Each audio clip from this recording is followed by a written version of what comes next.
Halo teman-teman semuanya, pernah tidak kalian memperhatikan bahwa harga suatu barang bisa berubah-ubah setiap waktu?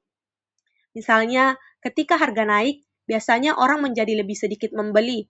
Namun, saat ada diskon besar-besaran, justru banyak orang langsung tertarik dan berbondong-bondong membeli. Fenomena seperti ini sangat sering kita temui dalam kehidupan sehari-hari, baik di pasar tradisional maupun di pusat perbelanjaan modern. Dalam ilmu ekonomi, peristiwa tersebut berkaitan dengan dua konsep penting, yaitu permintaan dan penawaran. Pada video pembelajaran kali ini, kita akan membahas pengertian, faktor yang mempengaruhi, hukum yang berlaku, hingga keseimbangan dalam pasar. Tonton videonya sampai habis ya. Tujuan, setelah mempelajari materi ini, kita diharapkan dapat memahami bagaimana permintaan dan penawaran mempengaruhi harga barang di pasar. Selain itu, kita juga diharapkan mampu menjelaskan faktor-faktor yang mempengaruhi permintaan dan penawaran serta melihat penerapannya dalam kehidupan sehari-hari. Dengan memahami konsep ini, kita dapat menjadi konsumen yang lebih bijak dalam menentukan pilihan saat membeli barang-barang. Pengertian permintaan. Permintaan adalah jumlah barang atau jasa yang ingin dan mampu dibeli oleh konsumen pada harga tertentu dalam waktu tertentu. Artinya, permintaan tidak hanya sekedar keinginan, tetapi juga harus disertai oleh kemampuan untuk membeli. Sebagai contoh, banyak orang mungkin ingin memiliki smartphone terbaru, tetapi tidak semua mampu membelinya karena keterbatasan pendapatan. Oleh karena itu, dalam ekonomi permintaan hanya dihitung dari orang-orang yang benar-benar memiliki kemampuan dan kesiapan untuk membeli. Baik, selanjutnya faktor-faktor permintaan. Permintaan dipengaruhi oleh beberapa faktor. Faktor yang pertama adalah harga barang. Misalnya, ketika harga ayam naik, biasanya masyarakat akan membeli dalam jumlah lebih sedikit atau beralih ke makanan lain, misalnya telur atau ikan. Faktor kedua adalah pendapatan masyarakat. Jika pendapatan seseorang meningkat, ia cenderung membeli barang yang lebih berkualitas, misalnya mengganti handphone lama ke handphone baru. Faktor ketiga adalah selera konsumen. Barang yang sedang tren seperti pakaian model terbaru atau makanan viral di media sosial biasanya memiliki permintaan yang lebih tinggi. Faktor keempat adalah jumlah penduduk. Semakin banyak penduduk di suatu wilayah, maka kebutuhan terhadap barang dan jasa juga akan semakin meningkat. Selanjutnya, hukum permintaan. Hukum permintaan menyatakan bahwa jika harga suatu barang naik, maka jumlah permintaan juga akan turun. Sedangkan jika harga turun, maka permintaan juga akan meningkat. Hal ini dapat dilihat dari grafik permintaan di atas. Pada grafik tersebut, sumbu vertikal menunjukkan harga, sedangkan sumbu horizontalnya menunjukkan jumlah barang.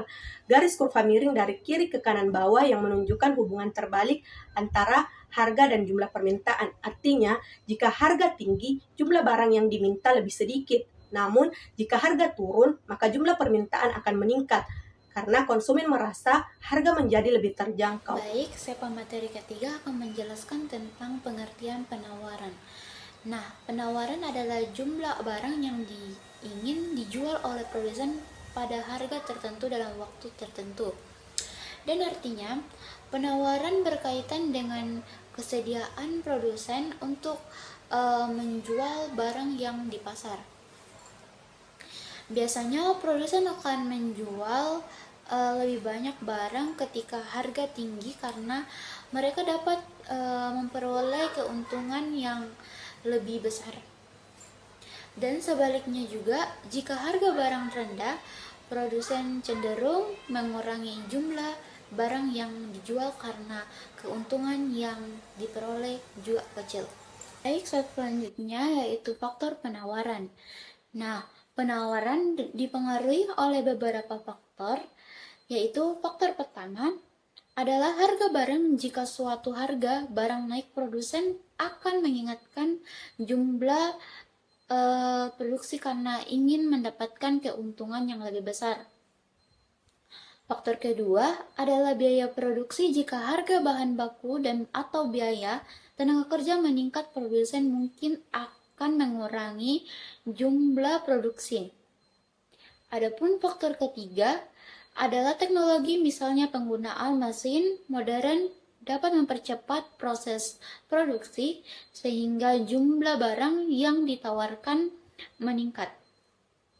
Faktor keempat adalah jumlah penjual semakin banyak, produsen yang akan menjual barang yang sama, maka jumlah penawaran di pasar juga akan semakin besar. Hukum penawaran. Hukum penawaran menyatakan bahwa jika harga suatu barang naik, maka jumlah penawaran juga akan meningkat. Nah, sebaliknya, jika harga turun, jumlah penawaran akan menurun. Hal ini dapat dilihat pada grafik penawaran. Pada grafik tersebut, garis kurva bergerak ke kiri, ke bawah, ke kanan, dan ke atas. Garis ini menunjukkan hubungan antara harga, jumlah, dan penawaran. Artinya, semakin tinggi harga, semakin banyak barang yang ditawarkan produsen. Harga keseimbangan terjadi ketika jumlah permintaan sama dengan jumlah penawaran. Artinya, pada kondisi ini jumlah barang yang ingin dibeli oleh konsumen sama dengan jumlah barang yang ingin dijual oleh produsen. Pada keadaan ini, pasar menjadi stabil karena tidak terjadi kelebihan barang maupun kekurangan barang. Jika harga berada di atas harga keseimbangan, akan terjadi kelebihan penawaran karena produsen menjual lebih banyak daripada yang dibutuhkan konsumen. Sebaliknya, jika harga berada di bawah harga keseimbangan, akan terjadi kelebihan permintaan karena konsumen ingin membeli lebih banyak daripada jumlah barang yang tersedia. Keadaan harga keseimbangan ini dapat pada grafik terlihat dua kurva, yaitu kurva permintaan dan kurva penawaran. Kurva permintaan ditunjukkan oleh garis yang menurun dari kiri atas ke kanan bawah, yang ditunjukkan bahwa ketika harga tinggi, jumlah barang yang diminta sedikit. Sedangkan kurva penawaran ditunjukkan oleh garis yang naik dari kiri bawah ke kanan atas, yang menunjukkan bahwa semakin tinggi harga, semakin banyak barang yang ditawarkan produsen. Kedua kurva tersebut bertemu pada satu titik yang disebut sebagai titik keseimbangan yang ditandai dengan huruf E. Pada grafik ini, titik keseimbangan berada pada harga sekitar Rp15.000 dan jumlah barang sekitar 15 unit. Contoh nyata dari keseimbangan permintaan dan penawaran dapat kita lihat dalam kehidupan sehari-hari. Misalnya, saat bulan Ramadan, permintaan sirup dan bahan makanan meningkat, sehingga harga cenderung naik karena banyak masyarakat yang membutuhkannya. Sebaliknya, ketika hasil tangkapan ikan sedang melimpah, jumlah penawaran meningkat, sehingga harga ikan menjadi lebih murah di pasar. Contoh lainnya dapat kita lihat saat pusat perbelanjaan seperti Trans Studio Mall Makassar mengadakan diskon besar-besaran. Ketika harga barang diturunkan, jumlah pembeli langsung meningkat karena banyak orang tertarik membeli barang dengan harga yang lebih murah. Hal ini menunjukkan bahwa perubahan harga dapat mempengaruhi jumlah permintaan pasar. Kesimpulan dari pembahasan yang telah dijelaskan dapat disimpulkan bahwa permintaan merupakan jumlah barang yang ingin dan mampu dibeli oleh konsumen. Sedangkan penawaran adalah jumlah barang yang ingin dijual oleh produsen.